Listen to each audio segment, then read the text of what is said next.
오늘 함께 나눌 말씀 욥기 24장 1절에서 25절 말씀입니다. 욥기 24장 1절에서 25절입니다.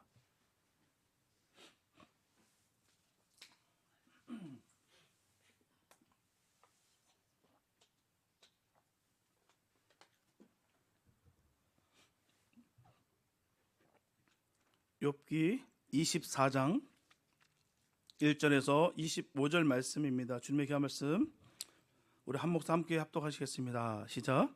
어찌하여 전능자는 때를 정해놓지 아니하셨는고 그를 아는 자들이 그의 날을 보지 못하는고 어떤 사람은 땅의 경계표를 옮기며 양떼를 빼앗아 기르며 고아의 나귀를 몰아가며 과부의 소를 볼모 잡으며 가난한 자를 길에서 몰아내나니 세상에서 학대받는 자가 다 스스로 숨는구나.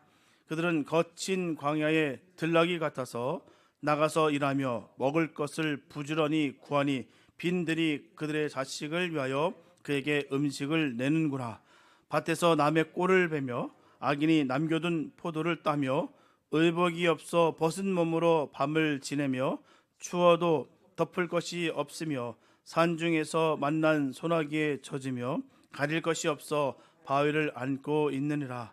어떤 사람은 고아를 어머니의 품에서 빼앗으며 가난한 자의 옷을 볼모 잡음으로 그들이 옷을 없어 벌거벗고 다니며 곡식 이삭을 나르나 굶주리고 그 사람들의 담 사이에서 기름을 짜며 목말라 하면서 술틀을 밟느니라. 성 중에서 죽어가는 사람들이 신음하며 상한 자가 부르짖으나 하나님이 그들의 참상을 보지 아니하시느니라.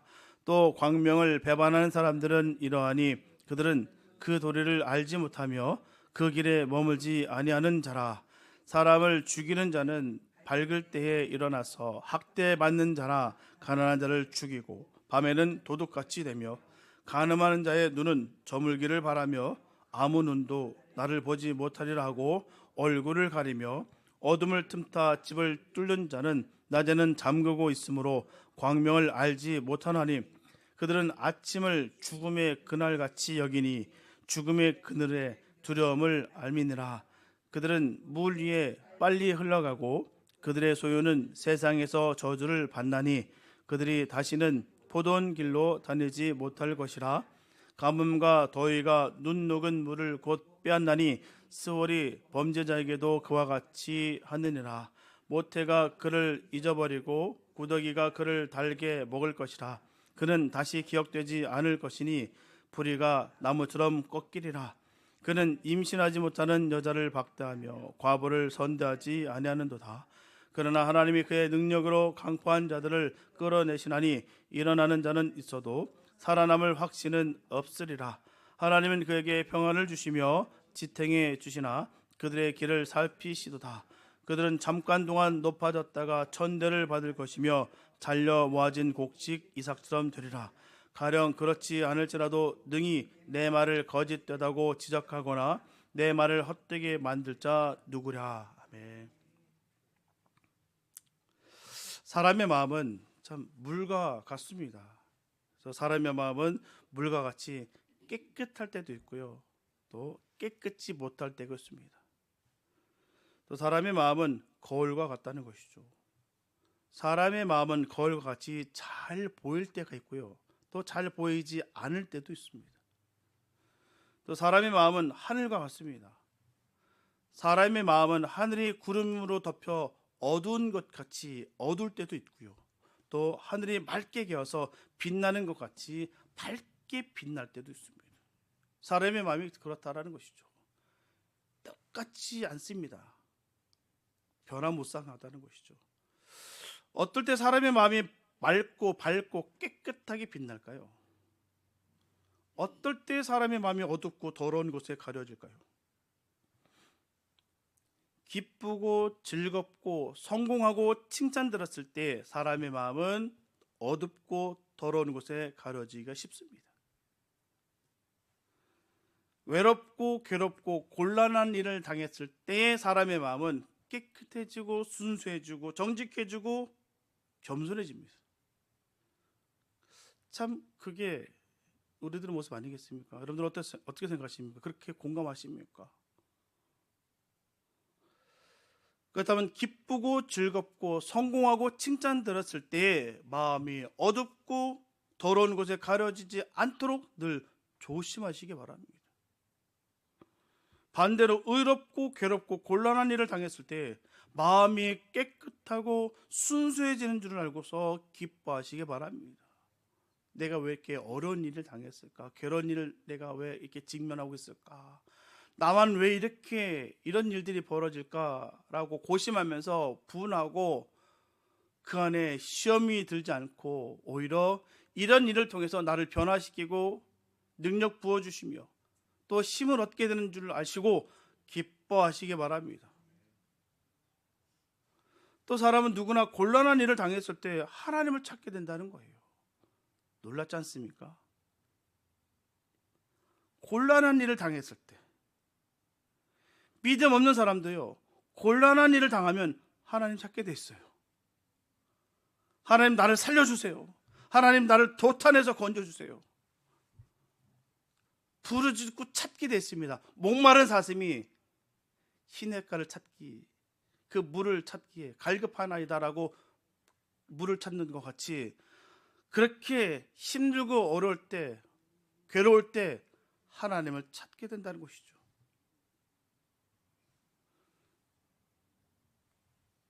그런데 그럴 때 하나님이 즉시 그 사람을 건져주시면 그 사람은 곧 하나님을 잊어버려요. 아이러니하지 않습니까? 부르짖을 때 바로 날 찾아주시면 괜찮겠는데 그렇지가 않다는 거예요. 그 사람을 바로 건져주면 하나님을 잊어버려요. 나는 참, 우리 참 좋은 사람이야. 역시 돈 쓴 보람이 있지. 아무도 내 수단 따를 사람이 없지. 내가 지혜로워서, 내가 능력이 있어서, 내가 힘이 있어서 이 모든 것을 다 내가 이겨내고 견디고 승리하는 거야. 자기 힘, 자기 수단만 자랑하고 조금 전에 하나님을 찾는 것은 까맣게 잊고 만다는 거예요. 그렇게 하나님 살려달라고 부르짖으면서 그렇게 무릎으로 주님 앞에 울부짖었건만 어느 순간 새까맣게 까먹고 하나님이 아닌 나를 자랑하고 내가 그것도 견뎠잖아, 내가 그것도 이겼잖아, 자기의 무용담으로 그렇게 변질되는 경우가 얼마나 많은지 몰라요. 그런 것과 달리 하나님이 즉시 응답해 주시지 않으면 역시 하나님은 존재하지 않는 거야. 하나님은 있어도 나와는 상관이 없는 것 없지. 다른 사람들은 다 만나주는데 왜 나는 주님이 외면하실까? 하나님 믿는 것보다는 나를 믿는 게 훨씬 낫겠다, 이렇게 생각한다는 것이죠. 믿음이 없거나 있어도 연약한 믿음을 가진 사람은 이렇게 해서 점점 하나님께서 멀어진다는 거예요. 쉽게 빨리 만나면 금방 자기 자랑이 늘어놓고요, 또 천천히 만나게 되고 변화가 없다 보면 금방 주님 원망하고 시험 들어 쓰러지고 도태되고 흘러가 버린다는 사실입니다. 왜요? 믿음이 없기 때문이죠. 믿음이 있는 사람은 어떻게 생각할까요? 하나님이 즉시 도탄에서 구원해 주시면 하나님의 은혜로 감사합니다. 하나님을 더욱 의지하죠. 하나님에게 모든 것을 다 맡깁니다. 더욱더 믿음이 강해져요. 하나님이 즉시 응답해 주지 않을 때는 어떻게 될까요? 욥과 같이 깊은 생각에 잠길 기회를 가지게 된다는 거예요. 바로 그때가 마음이 깨끗해지는 시간입니다. 거울을 들여다보듯이 자기를 들여다보게 된다는 것이죠. 너무 바쁘고 급하고 세상의 모든 찐찐 때 모든 것에 짓눌려 있다가 덕지덕지 묻어있던 그 때로 인해서 보지 못했던 나의 모습을 보게 된다는 것이죠. 구름이 걷히고 온 천지가 밝은 햇빛에 드러나 보이는 것 같이 세상 일의 참 모습을 바로 보게 됩니다. 바로 곁에 두고 찾지 못했던 것을 찾게 되고요, 바로 곁에 신음하는 사람이 있다는 것을 비로소 그때 알게 됩니다. 바로 곁에 죽어가는 사람이 있다는 것을 알고서 같이 고통하게 된다는 거예요. 그전에는 보이지가 않아요. 안 보입니다. 나만 보여요. 나만 느낀다는 것이죠. 그러나 비로소 주님께 깊이 들어갈 때, 주님을 깊이 만나게 되면서 나를 바라보면서 비로소 옆에 좌우를 살피게 된다는 사실입니다. 욥이 처음에 환난을 당했을 때에는 자기 억울한 것밖에 생각하지 못했어요. 너무너무 억울했거든요. 자기 몸 아픈 것밖에 생각지 않았어요. 고통스러우니까요. 기왓장으로 피부를 팍팍 긁어가면서 고통 중에 나는 왜 이 모양이 됐을까? 나같이 불행한 사람이 또 어디 있겠어? 자기 자신만 봤습니다.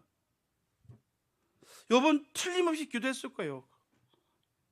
욥이니까요. 의인이기 때문에 분명히 기도했을 거예요. 하나님이여, 나의 병을 고쳐주세요. 하나님이여, 나의 잃어버린 재산을 돌려주세요. 하나님이여, 나는 외롭습니다. 아들, 딸, 10남매 싹 다 잃었습니다. 나는 너무나 괴롭습니다. 나의 아내의 마음을 돌이켜주세요. 저 사람이 예전에 저렇지 않았는데요. 날이 바짝 서서 저주하고 하나님을 부정하고, 하나님 돌려주세요. 돌이켜주세요. 분명히 그런 기도했을 거예요. 기도했는데도 불구하고 아무 응답이 없었어요. 친구들은 찾아와서 욥을 못 살게 굴어요. 네가 죄 때문에 그런 것이지, 너가 문제가 있어서 그런 것이지 세상이 아니라 너의 문제야. 이 모든 변화든 이 모든 이 해악을 다 너로 인해서 이루어지는 거야. 몰아붙입니다.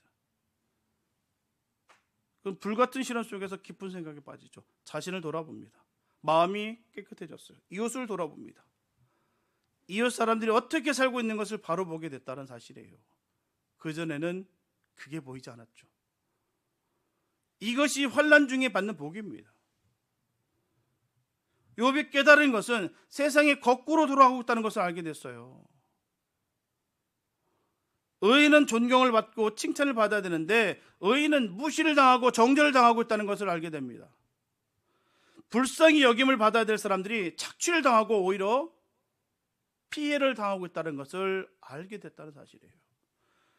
보호를 받아야 될 사람이 압제를 당하고 있다는 것을 알게 됐다는 사실입니다. 그전에는 보이지가 않았어요. 승승장구했고요. 동방의 의인이며 또한 그 가운데 가장 부자였던 그였습니다. 모든 것이 풍족했고요. 모든 것이 다 수월하게 순리대로 흘러갔다는 사실입니다. 그러다 보니 보이지가 않았다는 거예요. 그러나 지금 이 처지에 직면하다 보니까 이 모든 것들이 다 하나하나 속속히 보였다라는 것입니다. 욥이 본 이 불의한 일은 무엇이었을까요? 첫째로 욥은 지기표를 옮기는 사람들을 봤어요. 경계표를 옮기는 사람들을 봤습니다. 이 경계표라는 것은요, 땅의 경계선을 정해놓은 표식이에요. 땅은 본래 하나님의 것이었습니다. 다 하나님의 것이에요. 온 우주 만물이 다 하나님 것입니다. 하나님께서 이스라엘 백성들을 약속의 땅에 들어보낼 때 땅의 경계를 알게 하는 그 지계표를 정해주셔서 경계표를 정해주셨어요. 이 경계표는 함부로 옮기지 못하게 했습니다. 사람이 먹고 살기가 너무너무 어려워 땅을 팔았다 할지라도 희년에는 다시 되돌려 받도록 되어 있습니다. 그런데도 불구하고 이 지계표를 함부로 옮겨서 남의 땅을 자기 것으로 삼는 사람들이 있었다는 거예요. 아니, 세상 사람들은 넘어서도요, 믿는다고 하는 사람들이 하나님의 사람들인데도 불구하고 이 율법으로 딱 정해진 바가 있는데도 불구하고 남의 땅에 욕심이 나고 그 땅을 차지하기 위해서 혈안이 됐다는 사실입니다. 남의 땅을 자기 것으로 삼는 사람들은 땅을 가지지 못한 사람이 아니고요, 땅을 가진 사람으로서 더 가지려는 사람들이라는 거예요. 가난한 사람들은요, 꿈도 안 꿉니다. 그런데 있다 보니까 더 갖고 싶은 거예요. 더. 남의 것을 빼앗는 한이 있어도 더 갖고 싶습니다. 잠시 잠깐일지라도 내가 내 주머니에 틀어지고 싶은 거예요. 권세가 있는 사람들이죠. 사람들을 그럼 설 곳이 없게 하면서 자기 욕심만 채우는 사람들입니다. 그런 사람들은 인권을 유린하는 사람들이죠. 국법을 어기는 사람들입니다. 부동산 투기꾼들이 바로 그런 사람들 아니겠습니까? 다른 사람이야 집 한 칸 없어서 거리에 쫓겨나든 말든 온 땅에 자기 이름으로 새겨놓아야 속이 다 시원한 사람이라는 거예요. 모든 것이 다 하나님의 것이기는 하겠지만 땅에 대한 욕심은 버려야 됩니다. 땅에 대한 지나친 욕심 부리는 것은요, 하나님의 재산에 대한 탐심을 품는 것이 된다는 것이죠. 내가 소유하는 것, 얻게 되는 것이 잘못됐다는 것이 아닙니다. 빼앗고 훔치고 움켜쥐는 것을 말하는 거예요. 남에게 해악을 끼치면서 고통을 안겨주면서 내 배만 채우는 것이 결코 선하지 않다라는 것이죠. 믿음의 사람들은요, 사랑을 전하는 사람들입니다. 하나님의 사람들은 섬기는 사람들이에요. 말은 하나님의 사람이다, 사랑의 그 은혜를 누렸다라고 하면서도 불구하고 늘 인색하고 움켜쥐고 빼앗고 훔치는 사람들이 얼마나 많은지 몰라요. 세상 사람들이라고 한다면 괜찮겠으나 본인은 하나님의 사람이라고 한다도 불구하고 그렇게 남의 것을 훔치고 빼앗고 압도하고 압제한다는 사실입니다. 이게 잘못됐다는 것이죠. 하나님께 복을 받아서 내가 살림살이가 넉넉해지는 것이 뭐가 잘못된 것이겠습니까? 주신 것을 받아 누리는 것이 왜 잘못된 것이겠어요? 근데 빼앗고 훔치는 것이 잘못된 거고요, 속이는 것이, 거짓의 삶을 살아가는 것이 잘못됐다는 것이죠. 이 탐심을 품는 것이 죄라는 거예요. 탐심이 우상이라는 이 사실을 우리가 명백히 아는데도 불구하고 우리가 우상을 섬기는 삶이 얼마나 많은지 몰라요. 하나님을 믿는 것이 아니라 하나님을 믿는 그 자리에 물질이라는, 세상이라는 그 우상을 하나님 자리에 앉히는 자들이 너무 많다는 것이죠. 믿는 사람들 가운데서 말이에요, 너무 잔인할 정도로 그렇게 강박하고 지나치게 욕심을 부리고 살아가는 사람들이 많다라는 사실이죠. 그게 바로 하나님께서 미워하는 그들의 모습이라 욥은 그것을 발견했다는 사실입니다. 행여나 자기 자신이 그런 삶을 살지 않았는가를 다시 한번 되돌아보는 시간이 됐다는 사실이죠. 둘째로 욥이 본 불의한 일은요, 가난한 사람이 학대를 당하는 것이었어요. 가난은 누구의 죄도 아닙니다. 가난은 죄가 아니에요. 노력하지 않아서 가난하게 되는 것은 그 사람의 책임이라 하겠으나, 노력해도 가난한 것은요, 구제의 대상이지 멸시의 대상이 돼서는 안 됩니다. 정말 최선을 다하는데도 불구하고 안 되는 경우가 얼마나 많은지 몰라요. 노력했는데도 불구하고 가난하게 사는 사람들 많습니다. 특별히 예수님 때문에 가난하게 된 사람들이 얼마나 많은지 모릅니다. 그래서 우리가 선교하는 거 아니겠습니까? 그래서 우리가 구제하는 거 아니겠어요? 단순히 가난했기 때문에 그를 도우는 것이 아니라 예수를 믿어, 예수를 이해해요, 모든 것을 다 포기한 그들을 우리가 섬기는 것이죠. 전 늘 권면하고 늘 전합니다.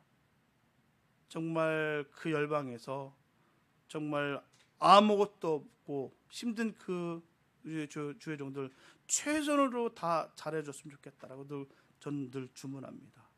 왜요? 아시다시피 예수님 때문에 가난하게 된 사람들이에요. 학력이 없던 것도 아니고요, 가진 것이 없었던 것도 아니었습니다. 세상에 있었던 지위도 있었고 여러모로 많은 것을 두루두 있었던 분들인데도 불구하고 다 버리고 주를 위해서 가난하게 된 분들입니다. 그분들은요, 멸시의 대상이 될 수 없습니다. 무시의 대상이 될 수가 없어요. 정말 아무 일도 안 하고 손만 벌리면서 그렇게 가난하된 것과 다르다는 것이죠. 여러분, 가난한 사람이 길에서 몰아냄을 당하는 것을 봤어요. 가난한 사람들이 거친 땅에서 들나귀와 같이 일하는 것을 봅니다. 그들은 먹을 것을 얻기 위해서 부지런히 일을 했어요. 남의 밭에 곡식을 베면서 남의 포도원에 남겨둔 포도를 땄습니다. 의복이 없어서 벌거벗은 채 밤을 지새웠죠. 주위에 덮을 것이 없어 떨었어요. 소나기에 가려울 것이 없어 바위를 안고 비를 피했습니다. 우리가 주를 위해서 정말 헌신하고 최선의 애씀이 있는 그들에게 우리는 함께 그 일을 동참해야 될 줄 믿습니다. 그 일이 주님께서 기뻐하시는 일이죠. 아무 일도 안 하면서 사지가 멀쩡한데도 불구하고 그냥 힘드니까 땀 흘리는 게 너무 고통스러우니까 그래서 안 하는 그 손길과 부지런히 내 맡은 것에 최선을 다하면서 주의 나라를 세우는데 주의 일들을 감당하는 그들에게 있어서 우리는 함께 그 일들을 이뤄낼 줄 믿습니다. 함께 그 일들을 이뤄나가면서 동행하면서 함께 동역자로서 하나님 이름을 높일 수 있는 우리의 모든 삶이 됐으면 참 좋겠습니다. 셋째로 욥은 고아와 과부들이 학대를 당하는 것을 봤어요. 하나님께서 모세를 통해서 계명을 주실 때 고아와 과부에 대해서는 자비를 베풀 것을 분명히 명령하셨습니다. 고아와 과부를 해하지 말라. 만약 고아와 과부를 해를 입어 나에게 부르짖으면 내가 반드시 그 부르짖음을 들으리니 너의 아내는 과부가 될 것이요 너의 자녀는 고아가 되리라.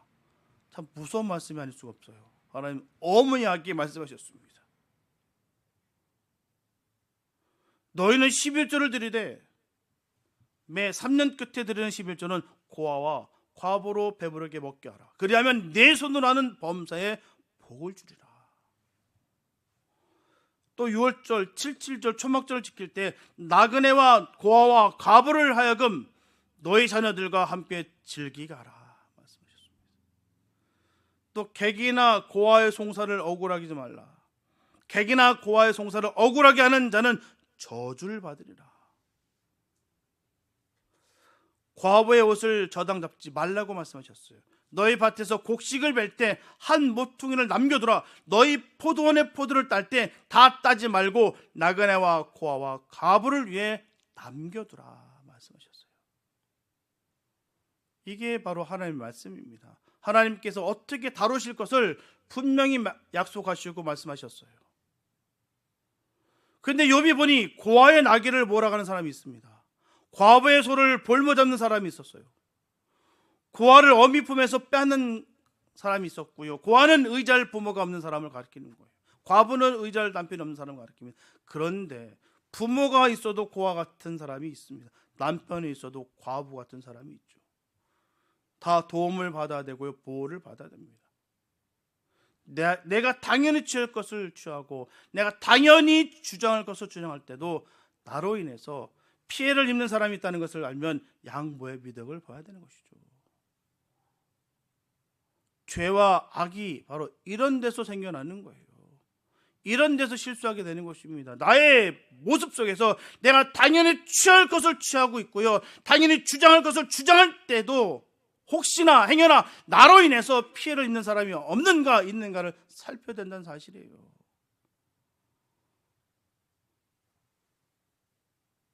불쌍히 여김을 받을 사람이 불쌍히 여김을 받지 못하고 보호를 받아야 될 사람이 보호를 받지 못할 때에 거기에서 죄와 악이 생기는 거예요. 예수님은 고아와 과부에게 자비를 베풀었습니다. 나인성 과부의 죽은 아들을 살렸고요. 여리고의 소경 거지의 눈을 뜨게 하셨습니다. 예수님과 같이 자비를 베푸는 삶 되시기 바랍니다. 우리가 예수님처럼 되기 원합니다. 예수 닮기 원합니다. 그렇게 찬양하고 찬양하는데 과연 예수 닮기 원한다는 그 의미가 뭘까요? 여러분들 어떻게 생각하십니까? 그냥 힘을, 그러니까 능을 받아서 압제하고 누르고 내 이름을 높이고 유명해지고 그렇기 위해서 내가 예수 닮기 원합니다라고 찬양하십니까? 그렇다고 한다면 잘못 우리 찬양 부르는 거예요. 정말 예수 닮기 원합니다라고 하는 찬양은요, 예수님처럼 섬기고 사랑하기 원합니다. 그 찬양이에요. 내게 주신 생명 주신 것 너무너무 감사합니다. 이 생명 나도 전하기 원합니다. 약한 자들, 어려움 중에 있는 그들을 향해서 내가 주님 닮기 원합니다. 자비와 사랑을 나누는 그런 베푸는 사람 되기 원합니다. 그 찬양의 의미인 것이죠. 주님이 우리에게 요구하시는 바는 거기 있는 거예요. 주님의 증인되기 위해서 말입니다. 능력 받아서 궁극적으로 예수님의 제자되고 예수님의 증인되기 위해서 주시는 것인데, 그 바로 예수의 그 증인과 제자된 바가 바로 자비와 사랑을 베푸는 삶이라는 것이죠.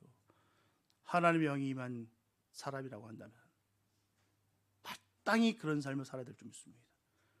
내가 하나님의 사람이라고 한데도 불구하고 인색하고 움켜쥐기만 하고 빼앗는 자의 자리에 앉아있다고 한다면 잘못된 삶의 모습입니다. 우리는 예수님 닮은 삶을 살아야 될 줄 믿습니다. 과연 예수님이 어떤 삶을 사셨는가를 잘 보시기 바랍니다. 그냥 권위만 나타내기 위해서, 교양을 쌓기 위해서, 지식인으로서, 종교인으로서 그렇게 믿음 생활하는 사람들이 얼마나 많은지 몰라요. 그 모습이 대다수라고 해서 그 모습이 정답은 아니라는 사실을 꼭 기억하시기 바랍니다. 우리가 볼 목적과 의미는 바로 예수예요. 그럼 예수님이 어떻게 사셨는가를 보시기 바랍니다. 거기 해답이 있는 거예요. 내 주변에 저 훌륭한 사람들, 세상에서 이름이 떨치는 사람들, 수많은 인기가 많은 그 사람들의 삶의 모습을 닮아가는 것이 아니라 예수 닮아가는 거예요. 행여나 그가 예수를 팔아먹고 있는 사람이라고, 예수 장사꾼이라고 한다면 절대로 우리는 그 길을 가를 수가 없습니다. 가서는 안 됩니다. 정말 예수로 인해서 내가 이름이 높아질까, 늘 노심초사, 늘 숙고하고 늘 두렵고 떨리는 마음으로 우리가 믿음 생활하는 것이겠죠. 행여나 우리가 교만해질까, 행여나 내 자랑하며 살아가는 것은 아닌가, 행여나 남의 것을 빼앗으면서 내가 짓밟고 살아가는 것은 아닌가, 내가 늘 섬기며 내가 다시 살피며 살아야 될 줄 믿습니다. 예수 닮기 원합니다. 그 예수 닮아가는 복 있는 삶 되시기를 예수의 이름으로 축복합니다. 넷째로 욥은 매우 간악한 무리들을 봤어요. 그들은 사람을 죽이는 살인자들이었습니다. 사람을 죽이는 새벽에 일어나서 가난한 자와 빈궁한 자를 무차별 죽였어요. 그들은 밤을 낮같이 여기는 사람들이었습니다. 그들은 낮에는 문을 닫고서 잠잠히 있다가 저물기를 기다려 얼굴을 변장하고 나와 도적질하고 간음을 했어요. 참으로 두렵고 악한 무리들이었습니다. 우리가 바로 이런 무리들이 설치는 도시에 살아가고 있다는 거예요. 평안해 보이고 화려하게 보이나 우리가 지금 살아가는 도심이 바로 이런 삶 가운데 있습니다. 언제 무슨 변을 당할지 모르는 위험 속에 우리가 살아가고 있다는 거예요. 참 신기하고 놀랍게도요, 우리 성교사님들 뵈면요 참 대단해요. 거기 미사일이 터지고 드론이 터지고 그렇게 폭탄이 터지는 그 현장 속에서 괜찮으십니까? 하나도 안 무서워요. 여기가 더 걱정입니다. 여긴 총 맞아 죽는다면서요. 전쟁 속에 있는 분인데도 불구하고 총 맞아 죽는 게 오히려 거기가 더 위험한데도 불구하고 항상 우리 걱정하더라고요. 아유, 미국이 더 무섭더라고요. 두 분의 선교사님 똑같은 말을 했어요. 아니, 다 오셨던, 지금까지 오셨던 우리 교회에 오셨던 모든 선교사님들이 똑같은 이구동성 그 말씀하시더라고요. 가난하고 힘들고 어려운 그곳인데, 정말 무법 천지인 그곳인데도 불구하고 늘 우리를 걱정하시더라고요. 모르겠어요. 그렇게 보여서 우리에게 그렇게 고민하시는 거 아니겠습니까? 무서운 곳에서 우리가 살아가고 있습니다. 참 어떨 때 보면요, 좀 자부심 아닌 자부심이 있어요. 우리는 오클랜드에서 살아남았어요. 그 곳에서도 우리는 신앙생활 했습니다. 뭐 이곳에 와서 문제점이 있고 뭐 홈리스가 온다, 뭐 여러 말이 있으나 그게 뭐가 두렵습니까? 우리는 오클랜드에서 살아났어요. 그곳에서도 우리는 버텼고 견뎠는데, 이건 천국 아닙니까? 할렐루야. 그런 곳에서 우리 신앙생활했어요. 참 하다 보니까 수많은 변을 당하는데, 정말 변을 당했어요. 저번 주에 파킹넷에서 누가 변을 쐈어요. 그래서 우리도 변을 당했는데 그게 뭐가 문제입니까? 예. 굳으면 딱 꺼내면 버리면 되는데. 그렇습니다. 우리가 어느 곳에 있어도 우리는 할렐루야입니다. 무슨 변을 당할지 모르는 이 위험 속에 우리는 살아가고 있다는 것이죠. 수많은 변이 있습니다. 이기시기 바랍니다. 변, 똥을 말합니다. 파킹넷에서 그런 변을 누가 봤는데 뭐 그게 뭐가 문제겠습니까? 긁어버리면 되는데요. 그래요. 우리가 살아가는 그 위험 속에 우리는 살아가고 있습니다. 그게 뭐가 함께 하시니 뭐가 무섭습니까? 이 모든 세상의 죄악을 지켜본 욥은 한 가지 의문이 생겼어요. 하나님, 이 악하고 못된 무리들이 불의를 보지 아니하십니까? 하나님은 악인들의 죄악을 모르시나요? 알면서 정말 모른 척 하시는가? 아니면 어떻게 그냥 보고만 계십니까? 우리 모두가 이런 의문을 품은 것이 한두 번이 아닌 줄 압니다. 사람도 잘못하는 것을 보면 벌을 주고 바로 잡으려 할 텐데요, 하나님이 어찌하여 세상의 불의가 이렇게 판을 치는데도 불구하고 가만히 그렇게 보고만 계십니까? 여간 심각한 문제가 아닐 수가 없죠. 우리가 이 문제에 대한 해답을 얻지 못하면 염세주의나 비관론자가 되고 말 거예요. 하나님은 세상의 불의를 보지 아니하시는가? 대답은 간단합니다. 하나님은 악인들의 불의를 다 보고 계십니다. 알고 계시고 듣고 계십니다. 욥도 알고 있었어요. 그래서 욥은 자기가 품었던 의문에 대한 대답을 스스로 피력합니다. 그들은 물 위에 빨리 흘러가고 그 산업은 세상에서 저주를 받나니 그들이 다스리시는 포도원 길로 행치 못할 것이라.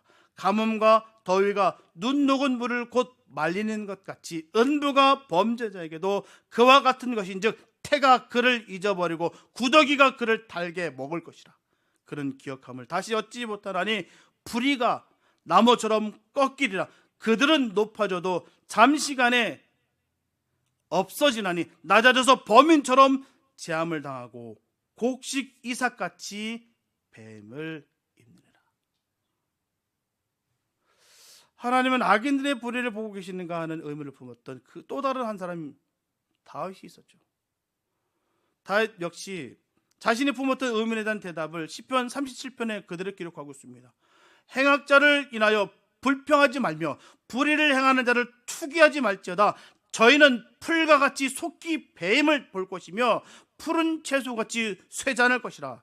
대저 악을 행하는 자는 끊어질 것이나 여호와를 앙망하는 자는 땅을 차지하리로다. 잠시 후에 악인은 없어지리니 네가 그곳을 자세히 살필지라도 없으리로다. 오직 온유한 자는 땅을 차지하며 풍부한 화평으로 즐기리로다. 악인은 의인치기를 꾀하고 그 일을 가는도다. 주께서 저를 웃으시리니 그날의 이름을 보심이로다. 악인이 칼을 빼고 활을 당겨 가난하고 궁핍한 자를 엎드러뜨리며 행위가 정직한 자를 죽이고자 하나 그 칼은 자기의 마음을 찌르고 그 활은 부러지리로다. 악인의 팔은 부러지나 의인은 여호와께서 붙드시는도다. 악인은 멸망하고 여호와의 원수는 어린 양의 기름같이 타서 연기되어 없어지리로다. 내가 악인의 큰 세력을 본즉 그 본토에 선 푸른 나무의 무성함 같으나 사람이 지날 때 저가 없어졌으니 내가 찾아도 발견치 못하였도다. 다윗을 죽이려 따라다녔던 사울은 어떻습니까? 길보아 산에서 스스로 생을 마감했습니다. 목숨을 끊었어요. 모르드게를 50규빗 되는 장대 위에 달려갔던 하만은 자신이 그 장대 위에 달려 죽었어요. 유다 왕국을 멸망시키려 했던 사내립은요, 아들에게 맞아 죽었습니다. 예루살렘 성을 불태운 느부갓네살 왕은 짐승이 돼서 7년 동안 풀을 뜯어먹었어요. 두루와 시돈 사람들을 농락한 헤롯 왕은 충이 먹어 죽었습니다. 이 사람들뿐만 아니라는 것이죠. 우리 눈으로 봤던 대통령, 장관, 판사, 검사, 재벌들 중에 등등 불의를 행하던 사람들이 풀과 같이 배임을 당하는 것을 수도 없이 많이 봤습니다. 그것은 사필규정이요 상선벌악이에요.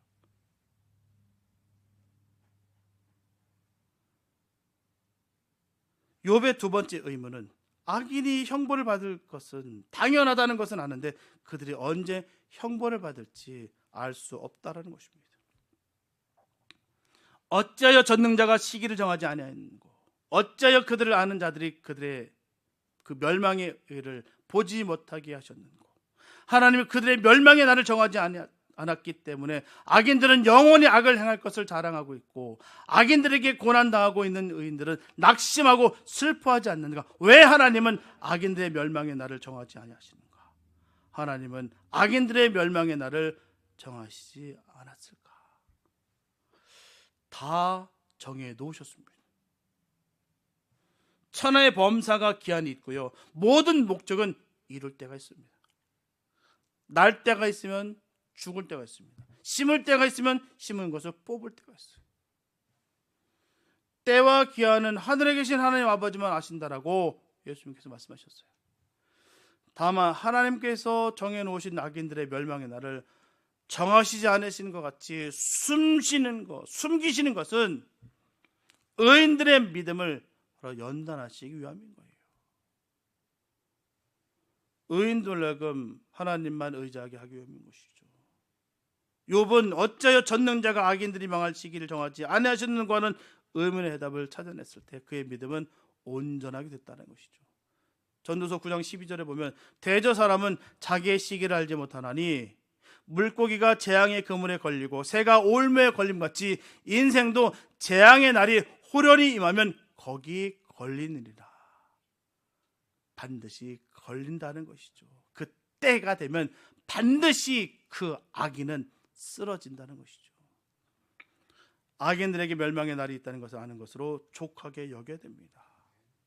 악인들의 멸망의 날이 언젠가를 알려고 하는 것보다도 저 조심해야 될 일이 있어요. 악인들이 멸망하는 것을 기뻐해서는 안 된다는 것이에요.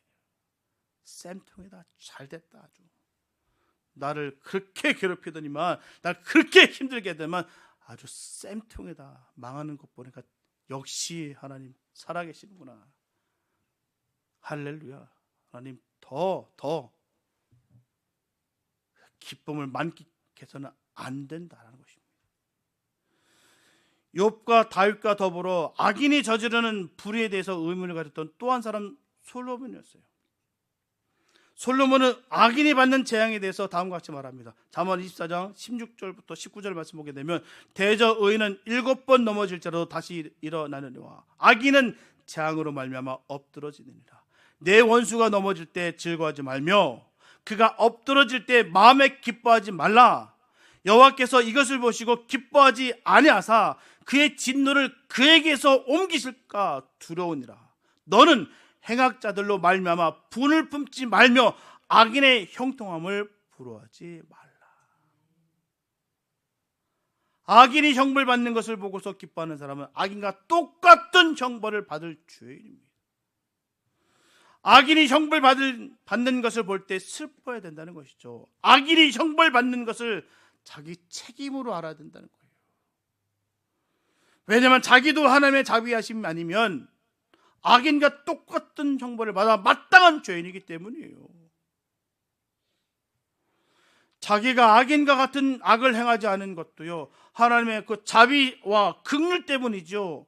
자신의 의로 와서 악을 행하지 않은 것이 아니기 때문이에요. 하나님께서 그 피할 길을 열어주셨기 때문에 그렇습니다. 사람 속은 다 똑같더라고요. 안 그렇습니까, 여러분들? 내 자신을 바라보십시오. 내가 그 상황이 되면 안 그럴 거다 자신하십니까? 주님이 피할 길을 주셨기 때문에 자비와 긍휼로 인해서 우리를 옮겨주셨기 때문에 우리가 그 일을 겪지 않았기에 우리가 죄 짓는 것이 아니었다는 것이죠. 피할 길을 주셨다는 거예요. 그 순간 이길 수 있는 힘을 그 순간 주셨다는 것이죠.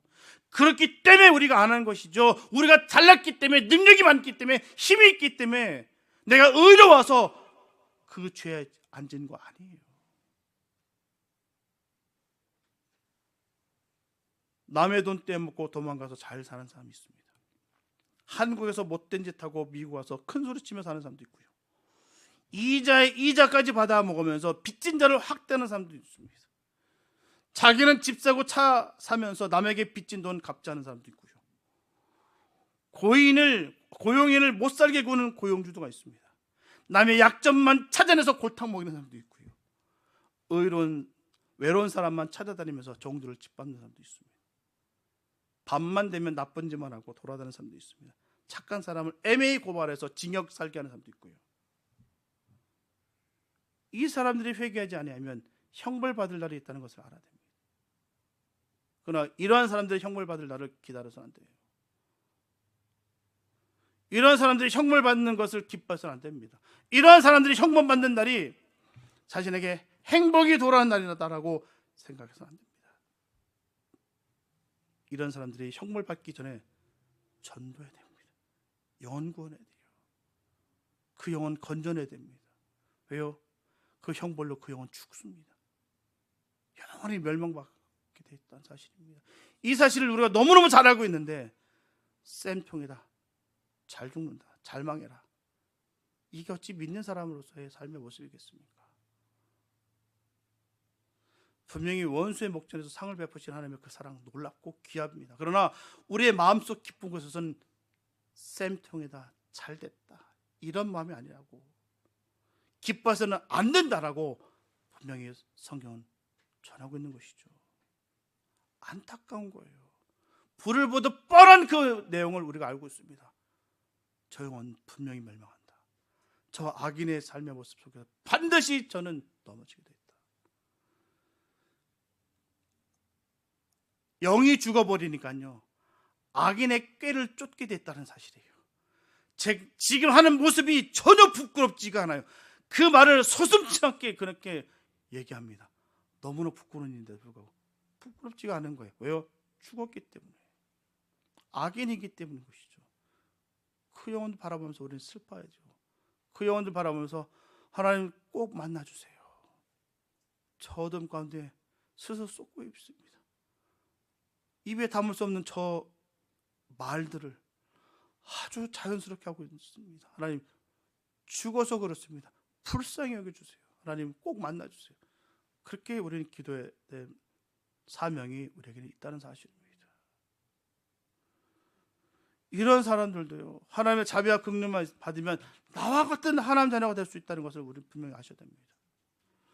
이런 사람들을 하나님께로 인도하지 않기 때문에 그들은 그들대로 형벌을 면치 못하고 의인은 의인대로 환난을 당한다는 것을 알아야 됩니다. 욥이 고난 당하는 중에 하나님은 악인의 불의를 보지 아니하시는가 하는 문제의 해답을 얻은 것 같이 우리도 우리 자신이나 우리 이웃이 불의를 행하는 것을 하나님이 보시고 계신다는 것을 깨닫기 바랍니다.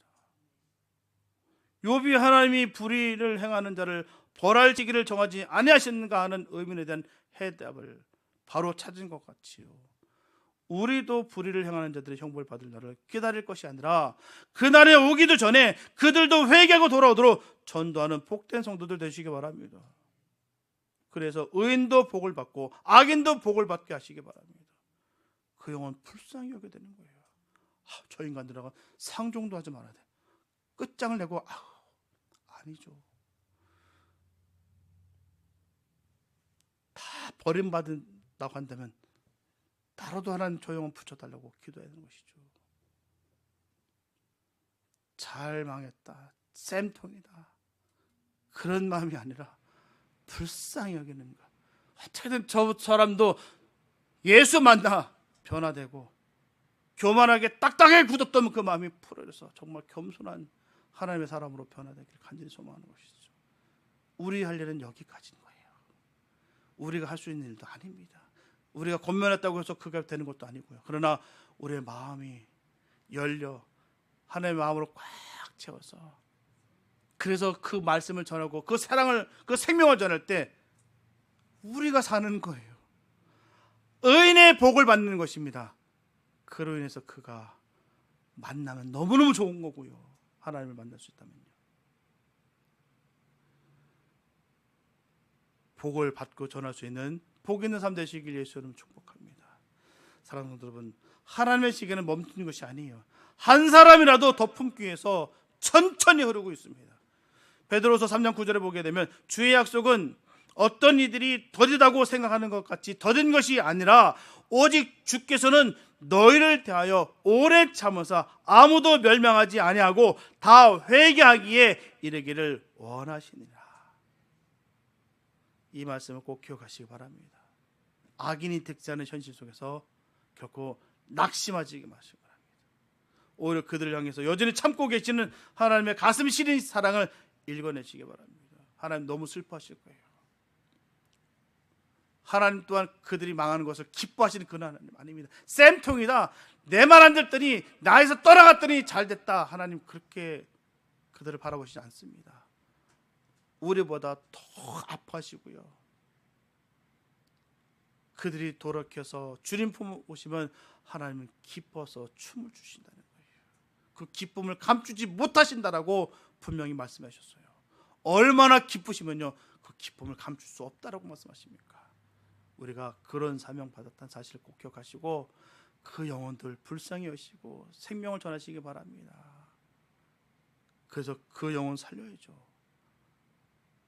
그 사랑의 빚진 자로서 오늘도 멸망해가는 그 한 영혼을 주님께로 인도하는 일에 우리의 삶의 남은 생애를 드리는 복된 성도들 되시기를 예수님의 이름으로 축원합니다. 기도합니다. 사랑해 주님 감사합니다. 아버지 하나님, 우리의 삶을 바라보니 얼마나 감사한지요. 하나님, 정말 어둠 가운데 사망 권세에 눌렸던 우리들을 건져내 주셨습니다. 하나님, 이 놀라신 사랑을 우리가 받았사오니 하나님, 한순간도 잊지 않고 아버지 주님, 이 믿음 생활 지킬 수 있는 우리가 되게 하여 주시옵소서. 저 죽어오는 영혼들을 향해서 주의 복음을 선포하며 그 사랑을 전할 수 있는 우리가 되기 원합니다. 더욱더 섬기고 사랑하고 자비를 베풀 수 있는 우리의 삶이 되게 하여 주시옵소서. 망해가는 그 모습을 기뻐하는 것이 아니라 슬퍼할 수 있는 우리가 되기 원합니다. 하나님 도와주시옵소서. 우리가 능력받지 못한다면 우리는 할 수 없사오니 우리에게 능력 부어주시는 그 은혜로 말미암아 예수 닮기 원합니다. 예수 닮은 그 능력으로 하나님 그 영혼 건지는데 쓰임받는 의의 병기 되게 하여 주시옵소서. 우리에게 그것을 보게 하신 그 주님, 우리에게 그 사명 맡기신 줄 믿습니다. 하나님 온전히 잘 감당하여서 오직 주의 이름을 높일 수 있는, 주의 영화롭게 할 수 있는 복 있는 우리 모두가 되게 축복하여 주시옵소서. 주께서 주신 그 능력으로 늘 승리를 이룰 수 있는 우리 모두가 될 것을 간절히 믿사옵고 우리를 구원하신 예수님의 이름으로 기도했습니다.